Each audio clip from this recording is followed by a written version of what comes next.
Welcome, welcome to the organization that work a lot from this October 7 to help Israel on social media and fight anti-Semitism on social media.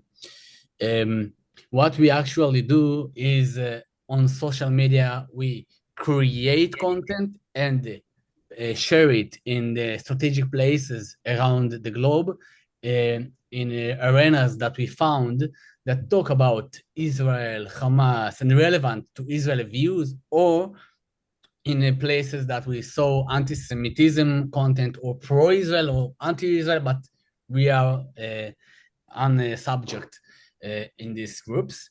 And on X, we are working on real-time work. We have a great uh, content team that every day finds strategic places that we need to talk inside these places, inside these pages, for example, and with strengths of the strategic place in the strategic time, our point of view that help more people understand Israel position.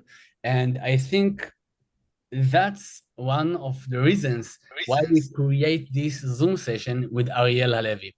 Ariel is an expert debater. He was a champion in a professional debater, a champion in a few competitions. Ariel can tell specific dates. A few years ago, yeah, 10 or more than 10 years ago. But Up. yeah, 20, something like 20 years. But Ariel is an amazing guy that we met, in or before the conferences that we worked together.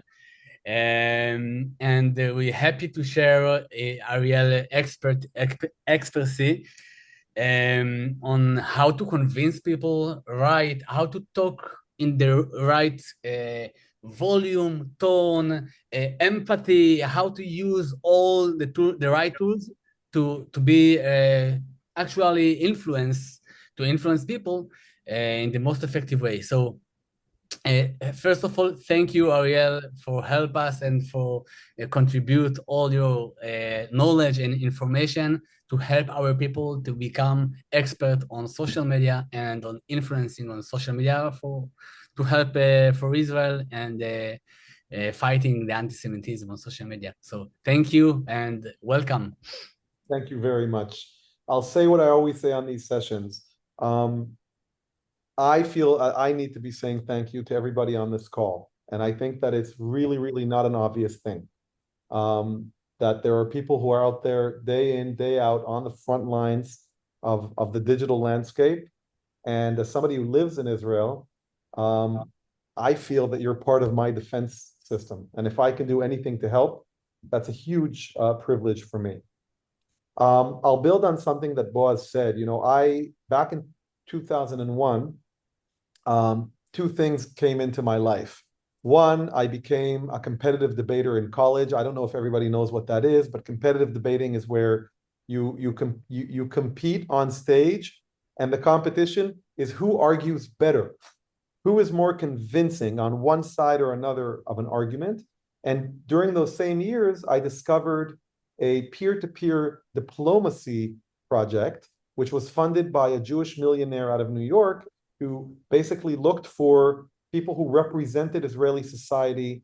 And then we were divided into groups of three, and we packed our bags and we went and traveled for 2 weeks from campus to campus, from community to community, and we just spoke about Israel. And it was an opportunity to bypass the media and to allow people around the world to meet face-to-face Israelis, hear their stories, find that we have a lot of things in common, and get a firsthand view of the reality on the ground. And those two things changed my life. And I did very well. I became captain of my debate club in college. I won the Israeli debate championships 2 years in a row. Made it to the quarterfinal world championships in South Africa. And the more I became great at debating, the worse I became at convincing people in life.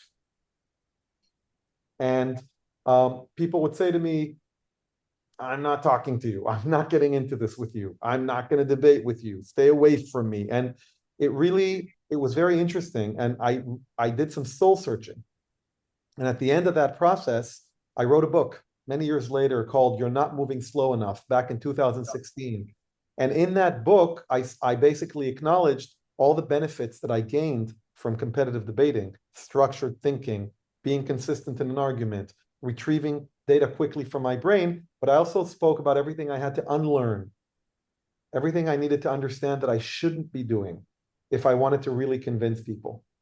And that's what I'm going to be showing you today. My goal is to spend 10 minutes, maybe 15 more minutes, sharing with you a methodological framework that I believe in, that has worked for me in influencing and persuading people. What I do want to make clear is there are many different ways of convincing people. And different circumstances require different ways. And some of what I might say may not be relevant to some of the situations you meet. At the end of the day, no matter what you learned from me or anybody else, trust your judgment. Okay? And once I introduce this to you, then we can go into Q&A. You can ask me specific questions, and I promise you that if I don't know the answer, I'll say that I don't know the answer, and we'll try to do as much as we can during this remaining 50 minutes that we have. In the meanwhile, feel free to interrupt me in the middle with questions. Feel free to write something in the chat if you want. I want this to be as much as a dialogue as possible, okay? Great. Okay. Let me start by asking people here, just to get a sense, how many of you have heard about the field called behavioral economics? Does it resonate with anybody? Wonderful. Yep. That's great. So for those of you who did not raise your hand, behavioral economics is basically the study of human behavior, and specifically with a focus on how do we make decisions? How do we respond to circumstances or specific stimulations? And according to behavioral economics, there are two operating systems in the human brain that work at the same time, even though they do not work at the same speed. And they're called System 1 and System 2. And what I'm showing you here is out of the research of Professor Daniel Kahneman and Professor Amos Tversky. Kahneman was awarded the Nobel Prize in Economics back in 2002. He's the first psychologist to ever be given the Nobel Prize in the field of economics, and their research transformed the world. Every algorithm that works, every advertisement, how politicians work, it's all based on their research. And what they said was that we have two systems in our brain. System 1 is the old, instinctive, gut response kind of feeling. It's the system in your brain that's been listening to me for 5 minutes, that heard boss talk about me and jumps to conclusions and fills in the blanks and tries to. System 1 is about speed. Speed as a survival mechanism. The faster I understand and respond to reality, the better. System 2 is the system that one could argue resides in the prefrontal cortex of the human brain. System 1 would be the amygdala, the hypothalamus, right? The old in the brain that are instinctive. System 2 is the part of the brain that's responsible for rational thinking, problem solving, deep thought, comparing a lot of data, picking the right mortgage. System 2 is what they try to develop in our brains from a very young age. Mathematics, physics, debating is very much about System 2. And what Kahneman and Tversky discover is that System 1 dominates most of the time. Why is that important? Because when we argue, when we speak about Israel, every single page. I'm gonna mute, sorry. Rose, I muted you. If you want to speak afterwards, you can unmute yourself. Basically, when we argue with people, we try to make sense, don't we? We try to show them reality. We try to connect the dots for them. And we mostly try to do it in a rational way because it makes sense. If A equals B and if B equals C, then A equals C, right? Let me show you. But what Kahneman and Tversky find in their research is that most people don't think that way. And they don't make decisions that way. And furthermore, what they discovered was that people respond in ways that are based on certain automatic rules of thumb that are built on System 1. Like if there's this stimulation, you respond this way. If you see somebody with a lab coat, then they must be experts. So you believe them more. That's called the expert heuristic. And if somebody shows you a mathematical equation or a pie chart, then it must be true because it's scientific. That's called the scientific heuristic. And if you give an argument if you mention 3 or 4 supporting facts to an argument, then it must be valid. That's called the availability heuristic. So they mapped all of these rules of thumb in the human brain that dominate system 1. And I'm not going to teach you all of those rules, but I will teach you one thing that's very important. This is how people respond to each other. And this is not a mathematically accurate graph. It's a metaphor. It's meant to show you the broad strokes. By the end of our session today, you're going to forget 90% of what I said. Unless you're taking notes, unless you watch the recording or the transcription, you're not going to remember 90% of what I say. This is the cognitive memory. Let's call that system 2. But by this point in our talk, your system 1 already starting to reach conclusions about, well, does this guy really know what he's talking about? Do I trust him? Is he the right person I should be listening to? Do I like the way he's presenting the information? And it's creating an experience for you, my talk. That experience you're going to remember for a long time. If 2 years from today, somebody says to you, should I go listen to Ariel speak? You will either say, no, he's terrible. He wasted an hour of our time. He was condescending and boring. And they'll say, well, what did he teach? And you'll be like, something about persuasion. And if you love today's session, 2 years from today, somebody will say, should I go to Ariel's session? You'll be like, oh, absolutely. The guy's genius, brilliant. But what does he teach? Oh, something about persuasion. It's the feeling people walk away from that they remember for years to come. And many, many times when we interact with people around difficult topics, we don't think about the experience. We think about getting our message across. But if we try to get our message across in a way that's aggressive or in a way that they don't appreciate, if we prove them wrong and they walk away feeling defeated or made to feel that they look stupid in front of other people, that's what they're going to remember. And then they won't want to talk to us again, and their system will lock down and they won't listen to us anymore. Just like what happened to me as a competitive debater. Most annoying person in the world. So I'm going to show you a few principles now very quickly, and then we're going to jump into an open discussion. This is the overarching guide. Whenever you can, try to make sure that no matter what you say or how committed you are to what you're saying, that the experience the other person is having with you is not a negative experience. And believe me, you can challenge people, you can disagree with people very, very assertively and still have them shake your hand at the end of the conversation and say, you know, Sandra, I still don't agree with what you said, but I have to tell you, thank you. I appreciated the conversation. It's not like all the other conversations where people yelled at me and called me an anti-Semite right? And if that's the feeling people walk away with, Sandra, they'll probably be willing to speak to you again. And that's good because persuasion usually takes more than one interaction. So these are 7 principles that my friend Gore and myself years ago developed after we did all these tours around the world. And we then went and taught it to the Ministry of Foreign Affairs and to AIPAC and to the Jewish Agency. And we taught it to many organizations. And I'm going to teach you a few of them today. Number 1, don't skip the empathy. Somebody talks to you and says, how can you justify Israel after it shot rockets at a hospital?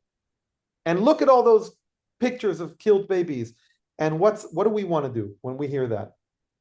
We want to explain. Well, what do you want, Kenneth? Do you know that they were hiding missiles? And do you know that that hospital is a missile silo? What do you want from me? Right? Now, that's true. But I skipped over the empathy. The person mostly who's condemning me is condemning me because, for the most part, they're emotionally distraught. They're upset.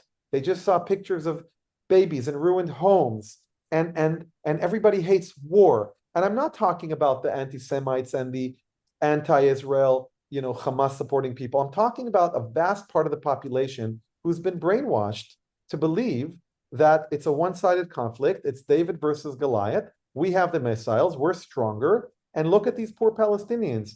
Now, guess what? They are poor Palestinians. The fact that it's not Israel's fault necessarily, the fact that they were hijacked by Hamas, doesn't mean that the picture we just saw on the screen isn't tragic. And to take the time and acknowledge the tragedy without accepting the responsibility is a nuance that's very important. Because when you express empathy to the other person's emotion, what you're really doing is building an interpersonal connection with them. You are acknowledging their emotion. Doesn't mean you're agreeing with their claim, but it's very, very important to always start by saying, look, I saw those pictures too. My heart sank. And I think it's an absolute tragedy. And I would love to talk to you about how this can be prevented next time. Let's try to understand the situation better. Let's try to unpack what happened. But to be truthful, I think this is a horrible outcome. For example, Sandra, I think I see you want to say something. Yeah, I do. Go ahead. I think that it's very interesting. What you're saying is very, very interesting. But we don't, on social media, when we talk to people, I talk to a number of people every day on social media. I don't have the privilege or the time or the possibility to have long debates with those people. So when you engage in a debate, it's possible to try to convince people. When you're on social media, you don't conduct debates with people. You have to be very, very. So this is my point. When I get a lot of.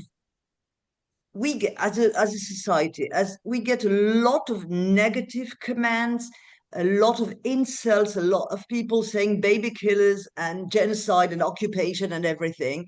And you cannot engage in long debates with those people. So what do you do with those people who are aggressive, anti-Semitic, and rude?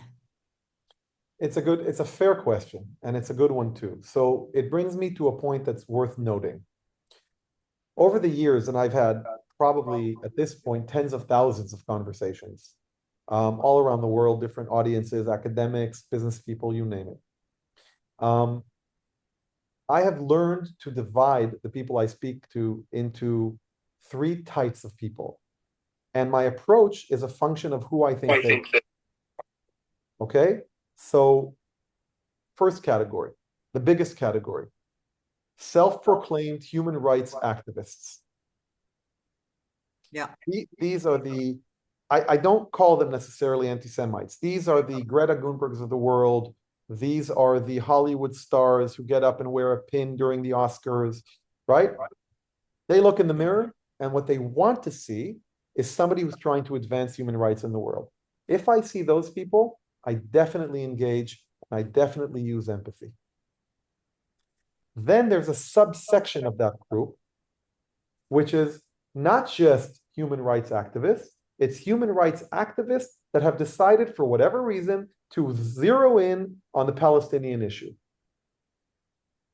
If I speak to the first group, I'll talk about things that have to do with comparative justice. I'll ask them about their motivations. I'll ask them about why are they focusing, just how do they choose their focus? Why Israel? What about North Korea?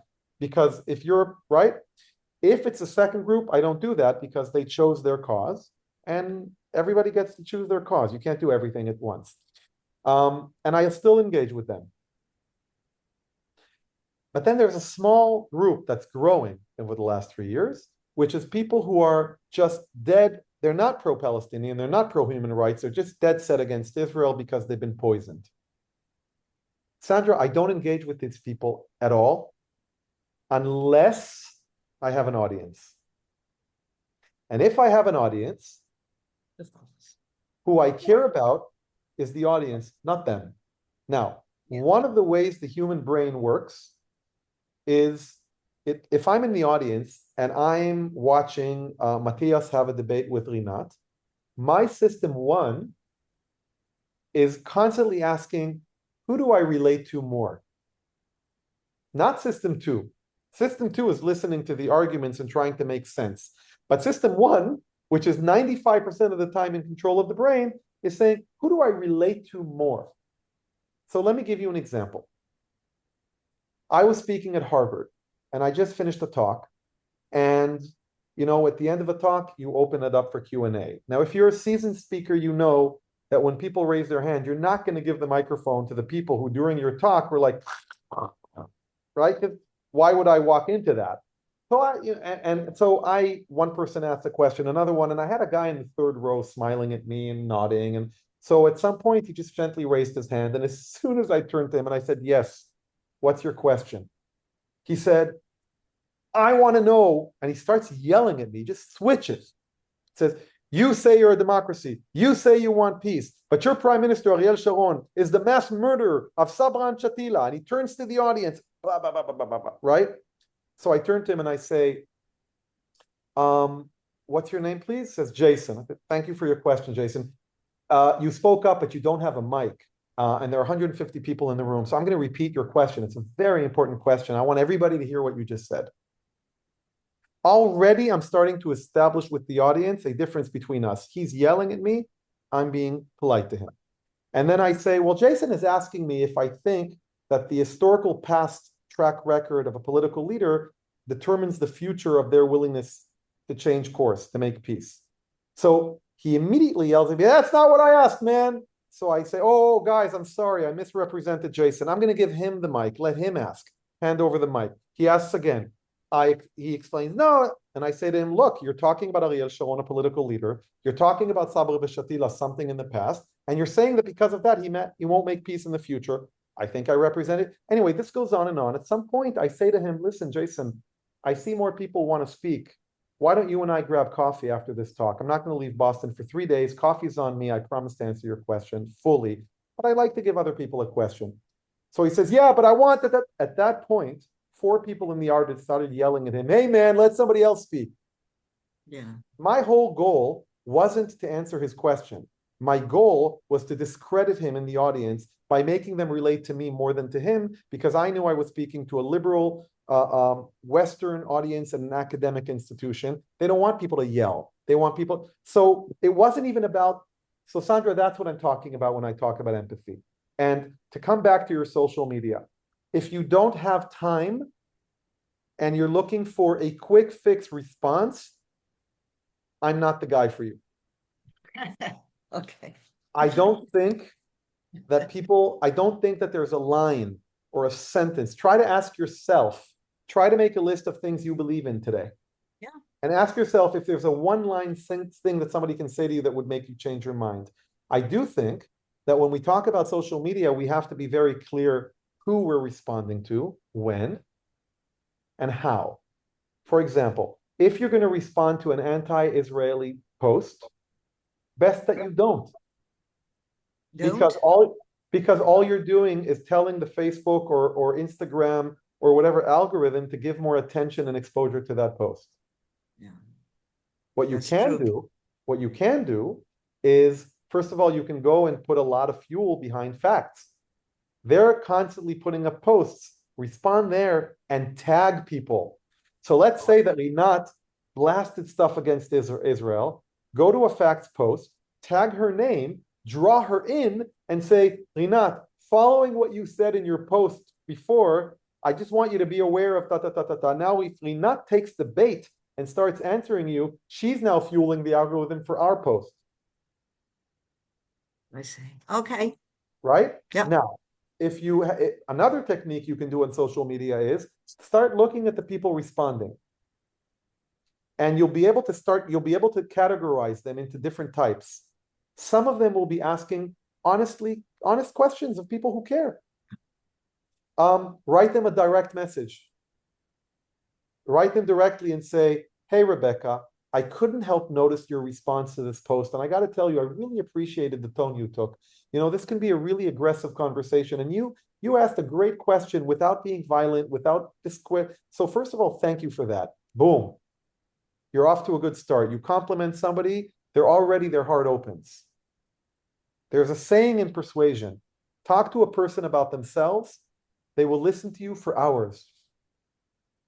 Put the other person in the center. So you can write somebody directly in a private message, which does not fuel the algorithm of the post, and then you can have a longer conversation with them. Okay. Here's another technique, Sandra. If, in 25 years, the conversation has not changed, unfortunately.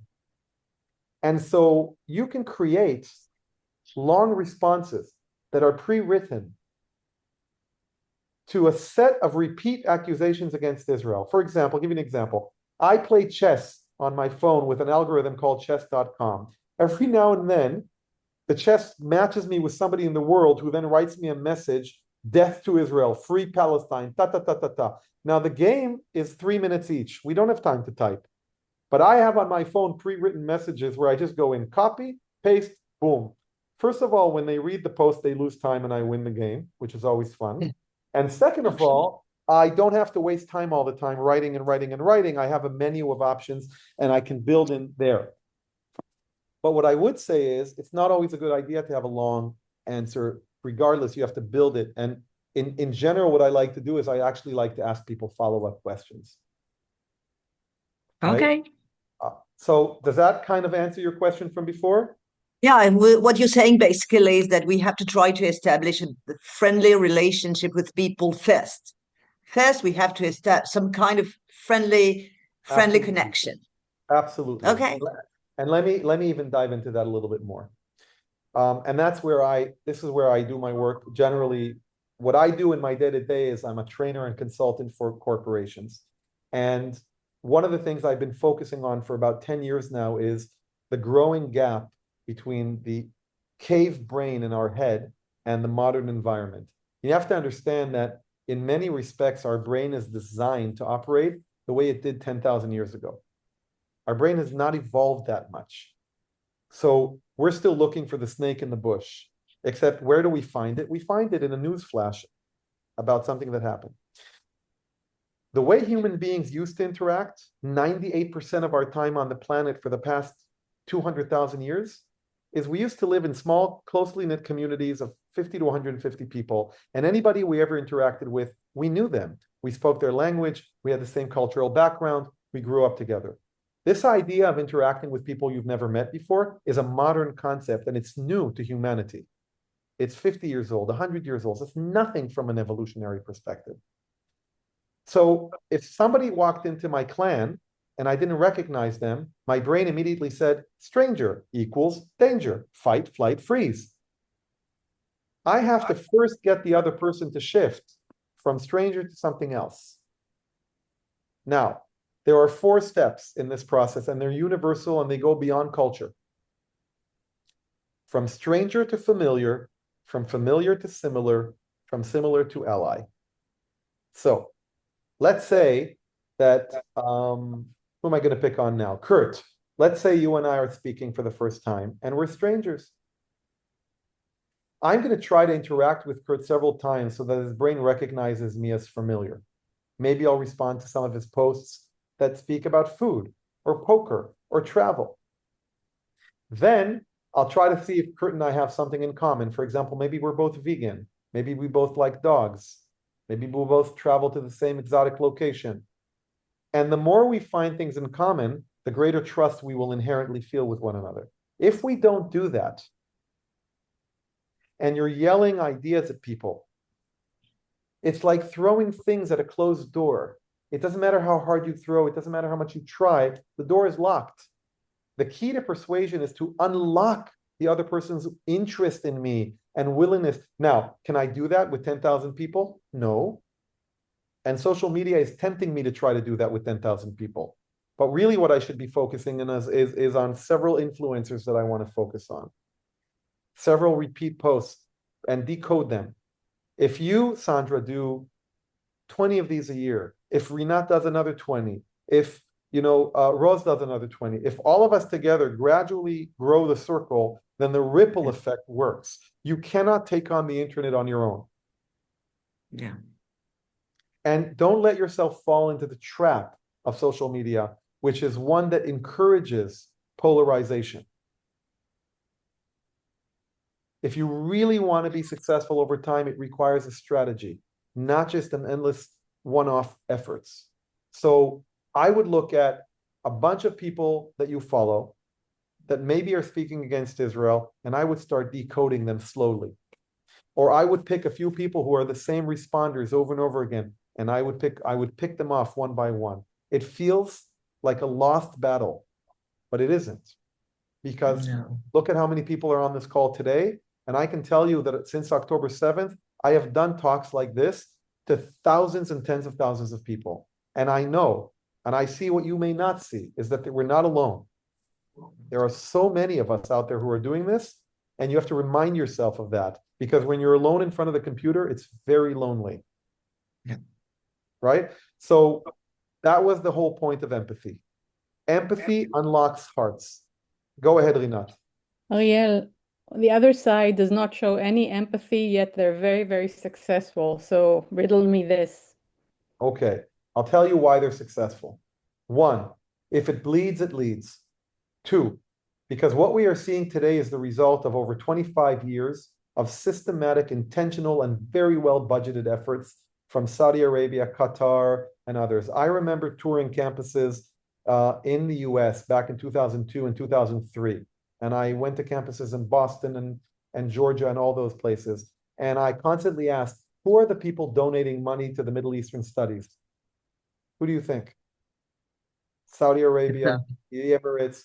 And then once technology kicked in, do you know how many fake profiles and today, how many bots are there? When the war started, they say that Iran launched 17,000 automated bots that pretended to be people and just 24/7 just threw fuel on the fire. That's what we're fighting against. But why are we not fighting with the weapons that work for them? I mean, why are we like so good-hearted that we don't use, these techniques that are maybe not, hold our noses and use them? I have spoken about this with the Prime Minister's office. I've spoken about this with the Ministry of Foreign Affairs. I've spoken about this with the Ministry of the Diaspora. I've spoken about this with APAC. I've spoken about this with the IAC in the US. Not just myself, Joanna Landau is a name that you should all know, has dedicated 15 years of her life and a lot of her money. I don't know why they're not doing it. I don't know why Israel isn't putting aside $1 billion and sacrificing 2 or 3 fighter jets to do this. I don't know. We've tried, I promise you. And we continue to try. But what you need to understand, Rinat, is that shattering something is easier than building it. You can spend a year building a building and with one bomb in 5 minutes destroy it. The other side isn't trying to build anything, they're trying to destroy reputations. There's a difference between destroying a reputation, which you can do with one sentence, and reestablishing a reputation, right? And by the way, to some degree, I do think the world does understand that the Palestinians are not who they were 10 years ago. They may be blaming Israel for a lot of reasons, but people today, a lot of people do understand who Hamas is. They have seen what's happening. It does filter.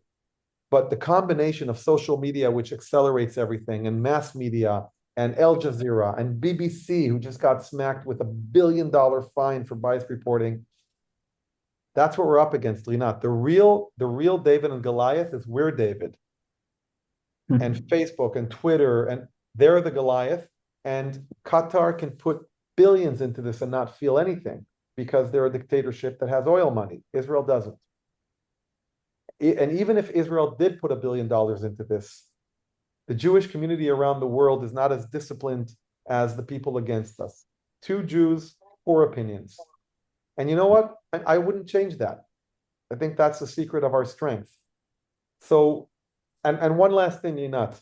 Sometimes aggressive persuasion, violent persuasion can work. It's just not the discipline that I teach. So that's why I said in the beginning, I'm showing you one course of action. There are others, and you should experiment and see what works for you. Okay? Okay. But what I do want to tell you is this. For every 2 people having a violent debate online, there are between dozens to hundreds to thousands of people who are silent observers. They're the moderate, invisible majority that you don't see. They don't necessarily like the post. They don't necessarily comment because they don't feel comfortable or they don't want to get sucked in, but they're listening. And those are the people I'm trying to influence, not the person in front of me. I'll give you an example. I was speaking to the State Department in the US, to their cadet program in DC. And they brought me to have a conversation with a graduate student from Georgetown University who was a Palestinian. Problem was, I only had an hour. And he had 4. I had to leave because it was impromptu, it was last minute. So I said to him right at the beginning, I said, listen, sir, because I have to leave in an hour, I want to make you an offer. If I agree to everything you have to say against Israel right now, will you allow me to kick off the conversation with a few questions? And he immediately said yes. And I said, okay, so let me ask you something. Do you agree that the Palestinians are very poor? He said, yes. I said, do you agree that they're living in really difficult conditions? He said, yes. I said, can you explain to me why Yasser Arafat is evaluated by Forbes magazine as being worth $10 billion as a freedom fighter? Can you tell me why in Ramallah there are mansions? So he looks at me and he says, I know what you're trying to do. It's not going to work. And I said, what am I trying to do? He says, you're trying to get me to defend the Palestinian leadership. I won't. They're all corrupt criminals. I said, okay, thank you. And then I turned to the audience and I said, so should Israel negotiate with corrupt criminals? Or should Israel negotiate with people who truly represent the Palestinian people? And that's how we got started. I left after an hour. He left 15 minutes after me. He had 3 more hours. Why did he leave? Because the audience kept asking him follow-up questions about my questions, and he got annoyed and he said, I don't need this shit, and I quote, and left. He made the mistake of trying to convince me. I wasn't trying to convince him. I was trying to convince the audience. And when I made the offer to him, he said, okay, and he gave up all his stage. He didn't get to say anything against Israel because I blanketly agreed to everything he would say if he said it, but he never did say it. So they never heard it.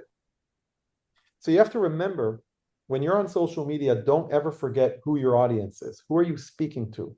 The problem is you're not seeing them in the audience like I did in Boston, in Harvard. You don't see them. They're invisible. So you're not getting any feedback loop. It's very difficult to continue and not get feedback loops. But you need to remind yourself they're there. So part of what I'm showing you today isn't just about how to persuade. It's also about how to maintain your internal resilience, pushing up that ball up the hill and starting over every day. Okay? Yeah. Before I continue, any other questions, or am I missing anything? I want to look in the chat for just a minute. In San Francisco, they are aggressive and rude. And there's no conversation with these folks. They scream insults. It's heartbreaking. Okay, let me give you another example, Allison. This brings to mind something. I was in New York in Columbia University during Apartheid Week, and they put up this fake wall.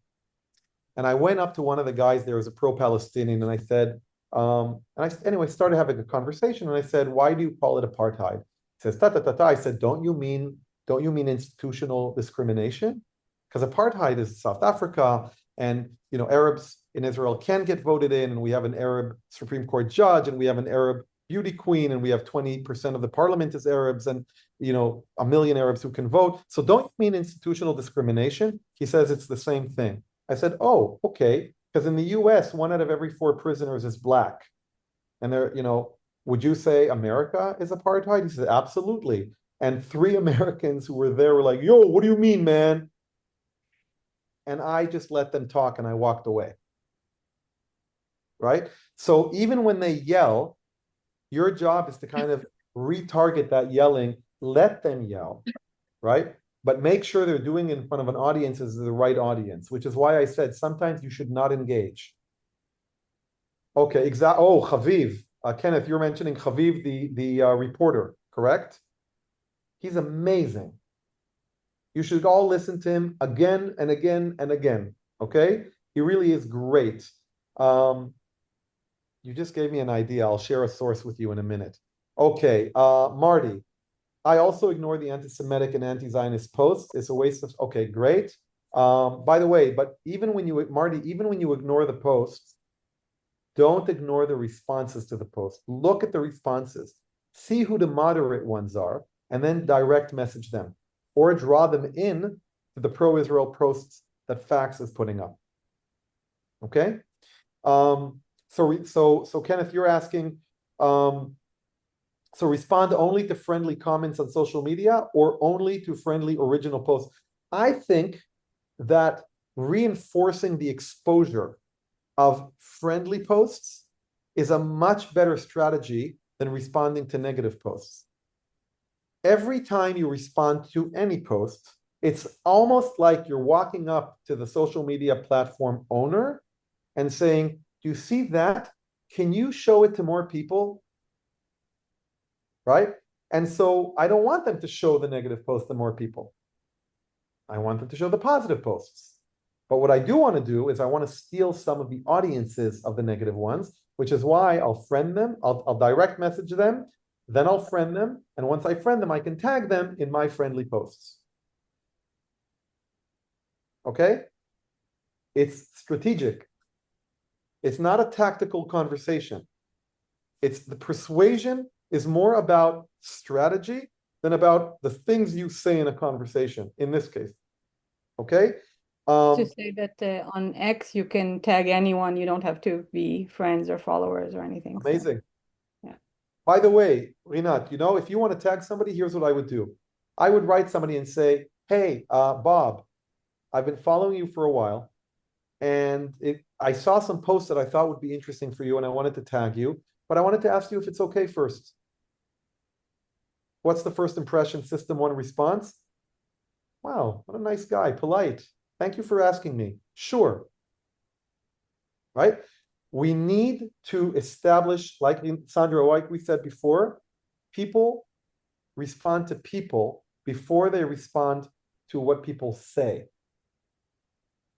And so we need to establish how they see us before we establish how they respond to what we say. Okay. Could you share your responses with us written down? Yes, I have, wow, I have to find the file. I have to admit, I want to come clean.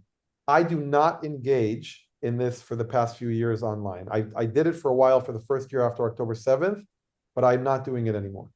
I found that my time is better used doing sessions like this. And to be honest with you, I needed a break. And that goes directly to what we talked about with resilience. But what I can share with you that I think will be equally valuable, but you're going to have to wait a minute for me to find it, okay? So somebody, please put elevator music while I find what I'm looking for. And if I don't find it now, I will send it to you afterwards. You can send it to me and I will share it with the group. If you'll bear with me for 30 seconds, that'll be my time. Put some Mission Impossible music in the background. And if I don't find it, I think I found it. 1 second. Now, let me go here. Okay, no, fine. What I did for a while was I created a Google Sheet document where I put in a sheet for every topic, anti-Semitism, Iran, Gaza, and I collected sources of people speaking on behalf of Israel, making all the arguments. I then summarize the sources in writing. And then you can just use that when you converse with people. Okay, so I'll make sure Liat to send it to you. Okay. Next, Marty. No, I respond in a friendly way once or twice, but we learn who is not good. It's good to learn who's not worth responding to. Okay? It's about velocity and it's about finding the right people. You want to find the right people, not every person in front of you. At San Francisco, Ellison says, State University in 2002, there was a woman in a burqa with a Hamas green hairband walking around, no backpacks, no books. Okay, Allison, I'm not entirely sure what this comment relates to, so feel free to expand. I'm going to Go ahead. Just real quickly, because you were talking about how there's been infiltration in universities for the last 25 years or so. Oh, of course. Listen, somebody said something very troubling to me, I have to say. Somebody said to me, When Jews donate money to academia, they want their name on the building. When the Arabs donate money to the academia, they want the right to appoint faculty. Think about that. How interesting. And obviously, it's a broad statement. It's not 100% accurate, but it's food for thought. Kurt, I may have to learn arguing friendly with people that think completely different than me. I always try to discuss rationally instead of emotionally, and it doesn't work. Yeah, Kurt, been there. Believe me, I've been there. My name on my now ex-wife's phone was Mr. Debate. And so it's true. We have to address people's motivations and emotions, not just what they say. And it's not easy because the closer the person is to me, if it's my family member or somebody from my office, something in me is deeply disappointed in them. And that comes through in my response. And we really have to avoid that. So great persuasion is about delayed gratification. That's the book I wrote in 2016. That's You're Not Moving Slow Enough. The book starts by referencing the famous Stanford experiment about the marshmallow and the kids and how long they didn't eat. Real persuasion is about patience. And if somebody says something about Israel, I might ask them follow-up questions, get them to talk more, to make them feel that I want to listen to them. Don't immediately jump in and correct them. Okay, I love all these questions. We all need these skills. Okay, great. Thank you for that, Kenneth. Thank you for the compliments. I'm skipping. I want to get to the questions so we have as much value as possible. What do you think about Melanie Phillips' book, Fighting the Hate? I confess I haven't read it. Rose, do you want to say a few words about that? You're on mute, Rose. Again, about which question? Melanie Phillips' book on Fighting the Hate. Melanie Phillips. Roz, you wrote that comment, but I see. Yeah, Yes, I did. Sorry, my audio wasn't on. It's a fantastic book, actually, because it covers a lot of the things you talk about. Whereas when somebody comes at you and says, Israel's an apartheid state and they're killing all the Arabs, and she comes up with, she does actually very much along the same lines as what you do. And then she gives them information and said, have you thought about this? Did you know about that? It's a really good book if you haven't seen it. She tells them the facts in a very calm way, just the same way that you do. So yeah. I think she's great. She has an Instagram page as well, where she often puts up little posts about what to say to people who come at you, because it's usually with a lot of aggression, isn't it, that people come at us. But it's true that they come. First of all, thank you for the reference. I just wrote it down for myself. People don't just come with hate. They come with anger and frustration. I was in Athens and I was on a dating app and I ran into a profile of a woman from New Zealand who was visiting Athens, and her profile ended with Free Palestine. So I absolutely had to write her. And we ended up going on a few dates and we continued talking for weeks. And I'll show you stuff she wrote me. And she's like, listen, man, I'm glad I met you. I wasn't aware. I didn't. Now, people are the result of the world they see. And the world people see outside of Israel, if they're watching CNN or Al Jazeera, that's the world they see. And we're the same. We consume news about what's happening in the world, and we also have conclusions. We don't necessarily go read everything. So I find myself trying to be very patient and compassionate. And the first thing I said to her is, I said, look, clearly you and I have different worldviews. And clearly your worldview is offensive to me. But it doesn't mean I don't respect you for being involved, because you live in New Zealand, for God's sakes, and you're engaged and protesting about something that's happening thousands of miles away from you. You could be shopping. You could be binge watching on Netflix. So I really respect you for taking a stand. I'd love to talk to you about it. I'd like to show you my perspective, but I applaud you. Now, she wasn't expecting that response from me, was she? She was expecting me to attack her, to challenge her, to prove her wrong. No, that came later, without the attacking, without the this. And I asked her a lot of questions, and I said, I'm really curious. How did you come across this topic? What other conflicts in the world are you involved in? Are you aware of this? Are you aware of that? And It took weeks, but she changed. And she still argues with me about things. What was that, Rose? There's quite a following. My older daughter actually lives in New Zealand, and she's been very proactive in trying to support Israel. There's a chap in New Zealand called John Minto. Have you heard of him? I can't recall the name, but I probably know the face. He's an absolute poisonous anti-Semite Israel hater who managed to get $60,000 from the New Zealand government to support his new movement of Jew hatred.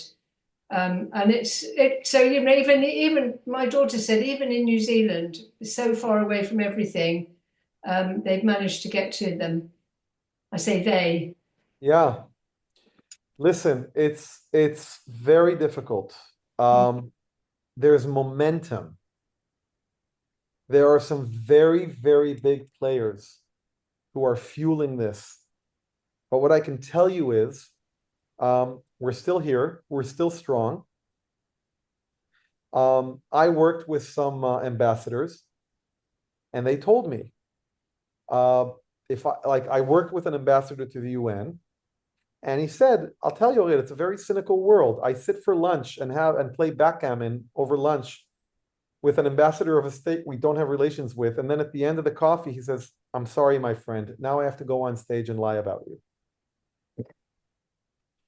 That's the world we live in. All I can tell you is it's been like this for many decades, and we're still here. And we're Isn't that still what strong. Danny Danon says that at the UN, doesn't he? He has friendly relationships with countries that Of we're not course. friends with, and he talks to them behind the scenes. Of course, there's a game being played here, and a lot of people are the innocent victims of that game, including the people who are poisoned to hate Israel. Okay, Robert, I want to highlight what you wrote about the chatbot you wrote. I think that's amazing. I think that using AI tools and accelerating and amplifying what you do is a wonderful thing to do. I also want to encourage you all to adopt a mentality of not being a lone wolf, but rather of hunting in packs. So we are now 29 people on this call, okay? Work together. Connect with each other. Of 28. What was that? Oh, I clicked on the link. Sorry, that was me. Oh, that's okay. By the way, I found the link to the file and I put it in the chat. And if you want, I can walk you through it quickly. But what I want to say is connect with one another. Notify one another. Let's say Kurt puts a post on and 15 people here within the first 20 minutes respond. That makes the post more viral. Yeah, this is what we do. This is what we do. This is what we try to do. I'm very sorry, but I have to leave. Thank you, Sandra. Don't be sorry. Thank you so much. Thank you so much. Wow. And let's hope for the best. Thank you very much, all of you. Bye-bye. Thank you. Thank you. Absolutely. Bye, So- Boaz. Bye-bye. Yeah. May I say that this is exactly the aim of facts, to collaborate and work together in order to have an impact. Thank you, Matthias, for your comment. So listen, I made a conscious choice today not to stick to the presentation, but rather to flow with it and to hear what you have to say. And I hope you found it valuable. And Boaz and Liat, thank you for giving me the opportunity to meet this group, because every Thank time I you, meet a group yeah. of people around the world to do this, I go to sleep with a little bit hope. And I'm optimistic. That's what I want to tell everybody. So Thank stay- you, Ariel.